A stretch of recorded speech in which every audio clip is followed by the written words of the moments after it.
BPL cricket উৎসবের মাঝে শোকের কালো ছায়া। মাঠে হাত অ্যাটাক করে মৃত্যুর কোলে ঢলে পড়লেন ঢাকা ক্যাপিটালসের সহকারী কোচ মাহবুব আলী জাকি। দুপুরে সিলেট আন্তর্জাতিক ক্রিকেট স্টেডিয়ামে এই হৃদয় বিদারক ঘটনাটি ঘটে। এ বিষয়ে বিস্তারিত জানাতে সিলেট আন্তর্জাতিক ক্রিকেট স্টেডিয়াম থেকে সরাসরি যুক্ত হচ্ছেন সহকর্মী কামরুল ইসলাম মাহি। মাহি, আপনার কাছ থেকে জানতে চাচ্ছি, আসলে একটি হৃদয় বিদারক ঘটনা কি হয়েছিল তৎক্ষণাৎ এবং কি তথ্য আছে আপনার কাছে, এই বিষয়ে জানাবেন আমাদের বিস্তারিত। আকাশ মূলত 12টার পরেই অর্থাৎ 1টার দিকে যখন ঢাকা ক্যাপিটালস এবং রাজশাহী ওয়ারিয়র্সের যে খেলা শুরু হবে তার অর্থাৎ 20 মিনিট আগে কোচের দায়িত্ব পালন করেছিলেন তিনি কিন্তু হঠাৎই মাঠে পড়ে যান, অসুস্থ বোধ করে।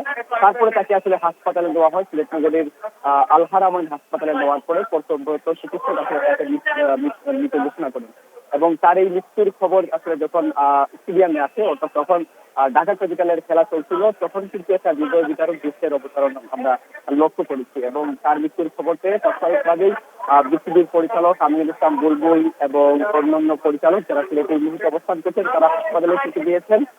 পাশাপাশি এখানকার বোর্ড কর্মকর্তা কর্মচারী বা সংশ্লিষ্ট যারা রয়েছেন তাদের মধ্যেও আসলে একটা হৃদয় বিদারক দৃশ্যের অবতরণ ঘটেছে এবং সর্বশেষ খবর আমরা যতটুকু পেয়েছি যে তাকে আসলে হাসপাতাল থেকে সিলেটের আন্তর্জাতিক ক্রিকেট স্টেডিয়ামের আউটার মাঠে আসলে তাকে নিয়ে আসা হবে এবং তাকে এই এখানকার একটি জানাজার প্রস্তুতি আসলে নেওয়া হচ্ছে। জানাজা শেষে তাকে তার গ্রামের বাড়িতে পাঠানো হবে এমনটাই আসলে বলছেন। এবং যদি একটু জানিয়ে রাখি আপনাদেরকে যে মাহবুব আলী জাকি তিনি আসলে বাংলাদেশ দলের একজন সাবেক পেসার ছিলেন এবং ক্রিকেটার হিসাবেই তার যে ক্যারিয়ার শুরু হয়েছিল তার সেই ক্যারিয়ারটি কিন্তু বর্ণাঢ্য ক্যারিয়ার ছিল। তিনি ক্রিকেটের সেই বর্ণাঢ্য জীবন শেষ করে তিনি কোচিং এর ক্যারিয়ার শুরু হয়েছিল, তার সেই ক্যারিয়ার কিন্তু বর্ণাঢ্য ক্যারিয়ার ছিল। তিনি ক্রিকেটের সেই বর্ণাঢ্য জীবন শেষ করে তিনি কোচিং এর দায়িত্ব নিয়েছেন এবং বোর্ড ঘরোয়া ক্রিকেট সহ বিভিন্ন ভাবে তিনি কোচের ভূমিকা পালন করেছেন এবং বিসিবির অধীনের যে বিশেষজ্ঞ বোলিং কোচের ভূমিকা তিনি পালন করেছেন এবং